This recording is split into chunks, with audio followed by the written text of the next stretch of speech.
Sveiki, mano vardas Saulius Jovaišas, čia yra trečia dalis interviu su IT, sakykime, švelniai tariant, IT guru Arūnu Penkaičiu.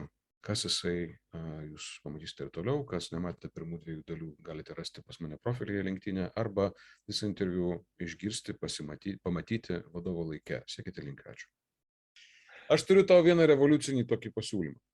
Taip.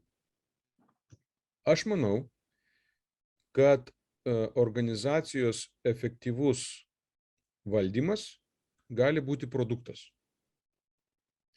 Tai yra, mes galvojame, kai kalbam apie agile arba apskritai apie mąstymą, vadovaujančių žmonių mąstymą, mes galvojame būtent apie tai, kad jų darbas yra užtikrinti tam tikro produkto atsiradimą, kad būtų patenkintas klientas. Tokia paprasta, reiškia, minties eiga.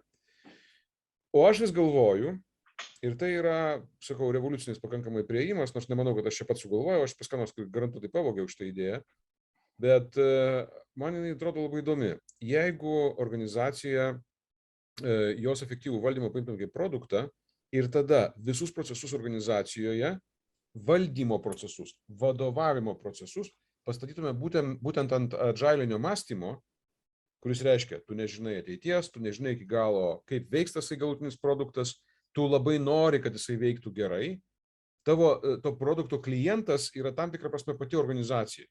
Suprantate, reiškia, jeigu jinai veiks gerai, jinai galės funkcionuoti, jinai galės kurti ten produktus, patenkinti klientų poreikius.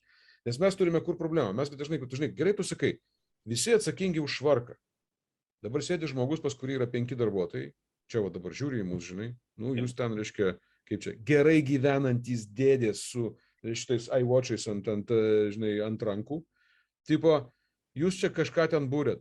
Pas mane blemba hebrai, sakai, padaryk ir jie nedaro.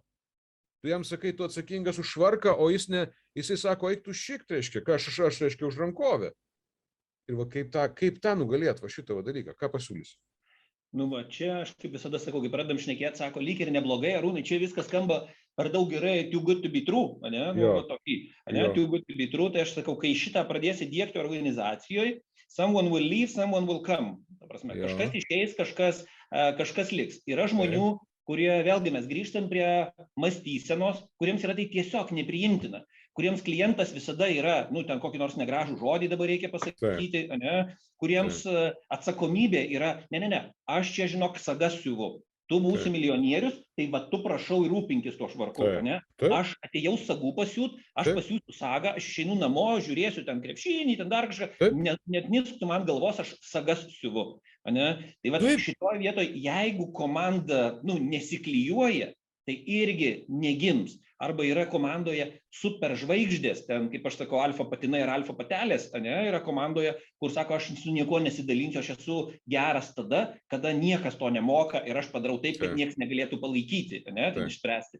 Tai tada irgi nevažiuos. Tai čia yra didelis darbas, tiek, kiek jau gavus patvirtinimą iš vadovo, kad jis tokia mąstysena norėtų vesti, sakykime, visą šitą organizaciją, tada yra didelis darbas su komanda, su skiepijimu jiems tam tikrų vertybių ir su bandymu lyginti ir kažkokius tai gamificationo mechanizmus mesti, kad komanda kartu laimėjus eina krepšinį žiūrėti, eina kartingais važiuoti, gauna ten kartu premijas, dalį produkto ten pelno ar ten dar kokių nors reikalų, kaip tai komandai įdiegti komandiškumą, kad jie kai eis, kaip tas karinis dalinys užimti kažko, eis per mūšio lauką atviri, kad jie tikrai vienas kitą saugotų, kad nebūtų taip, kad eina visi atskirai, ir juos visus šaudo šitoje vietoje. Bet aš sakyčiau, kad nėra viskas taip blogai, šitoje vietoje, nes mes pradedam kalbėti, kokios generacijos žmonės dabar pas mus atsiranda. Mes kaip pradedam šnekėti apie ten žmonių samdymą, žmonių pasikvietimą į organizacijas, tai vienas ir mes jau nebeturim tos prabangos, kad mes susirinksim 100 CV, jeigu reikia 3 žmonių, tada 10 pasikviesim į pokalbį ir tuos 3 išsirinksim ir būsim patenkinti.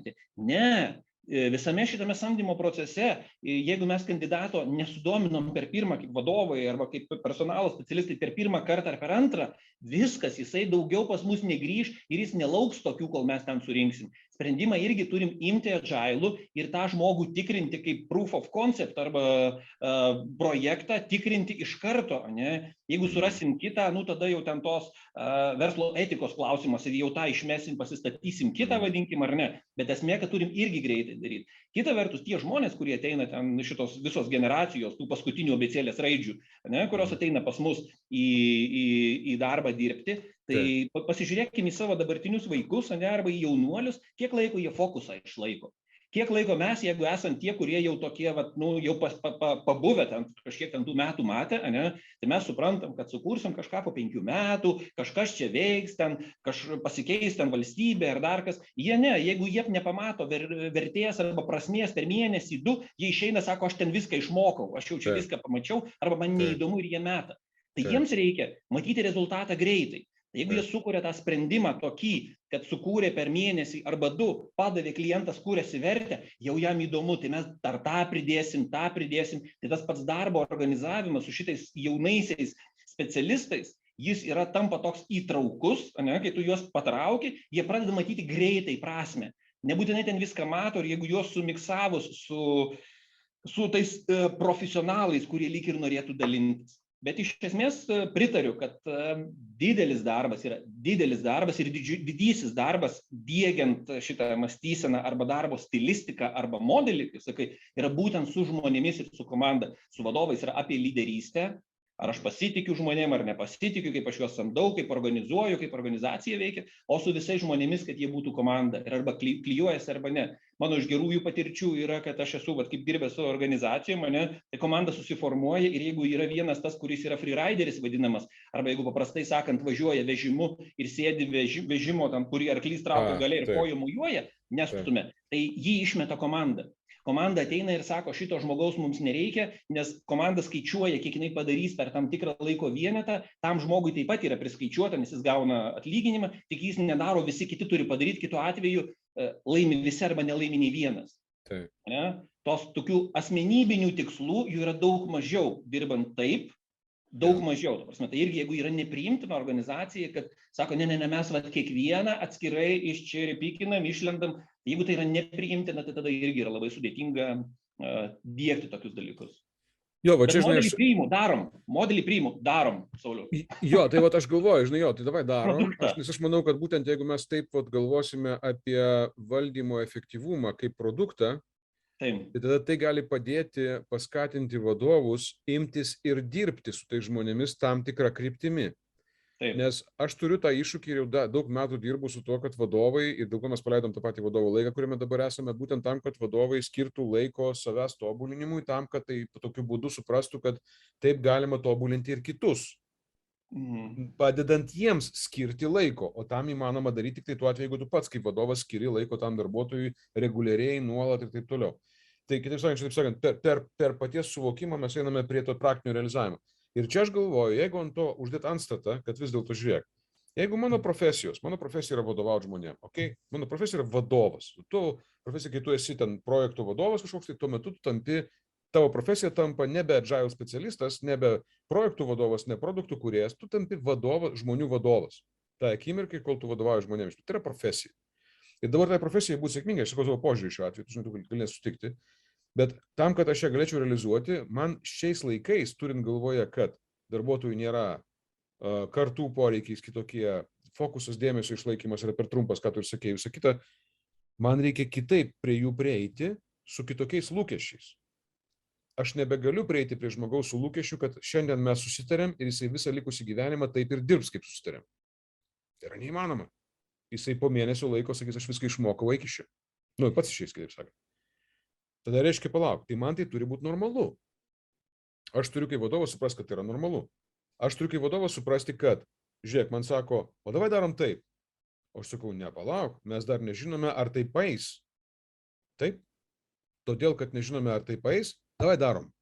Va būtent, kad nežinom, kad tai paeis, tai davai padarom. Padarom mažą, organizuojam tuos vadinamus hackathonus ar dar kažką produkto kūrimo, organizuojam think tank grupės viduje, jeigu ta organizacija yra didesnė, ne? Tai atnešė idėją, pabandyk ją, pabandom, daviau aš tau, ta prasme, aš tavim pasitikėjau ir, ta prasme, tave įgalinau, pabandyk tai daryti. Ir labai svarbu, kaip ir sakiau pačioje pradžioje, susivienodinti žodynus, dabar vadovauti žmonėms. Kas yra vadovauti žmonėms, kaip mes suprantame, visi, tai irgi vienodinti, jeigu vadovauti žmonėms yra duoti komandas ir jie mano komandas išpildo, tai yra ne tai, ta prasme, tai yra tas, kas turėtų nueiti, jeigu mes einam. Jeigu aš pasitikiu savo komandą, aš turiu atitinkamus žmonės rinkti į komandą klijuoti tuos žmonės ir pasitikėti. Aš jiems turiu kelti uždavinius, kurti vertę klientui ir mano organizacijai, bet ne vadovauti. Taip aš jiems esu tas, kuris išleis atostogų, ten suteiks mamadienį, sumokės ten atlyginimą kokį nors, suteiks ofisą, priemonės, bet tas vadovavimas, kaip mes jį supratom kažkada, jis truputėlį turi modifikuotis. Jis turėtų labiau virsti į lūkesčius ir pavadinkim tą skambų žodį bendradarbiavimą, to vadovo. Ir tada to lyderio, atsiranda ta tikroji lyderystė, kai čia pirmai sakai, Sauliau,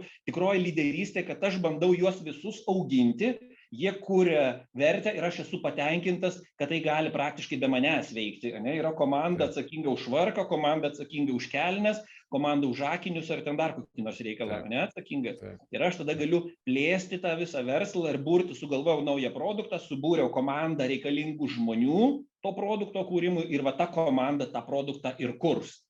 Ir dėlios, ir važiuos. Tai tas vadovavimas iš tiesų virsta vėlgi į tą tokį žodį dažnai naudojamą ir skirtingai suprantamą lyderystę, bet tai virsta į lyderystę ir bendradarbiavimą, į tą vadinamą servant lyderystę, kaip čia tarnaujančią lyderystę, kad aš jums visiems padėsiu, tik jūs sukurkit produktą, patenkinkit klientą ir mes visi kartu aukime.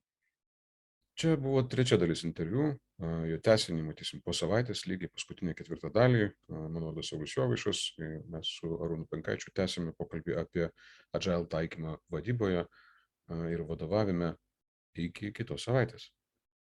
Sekite linką.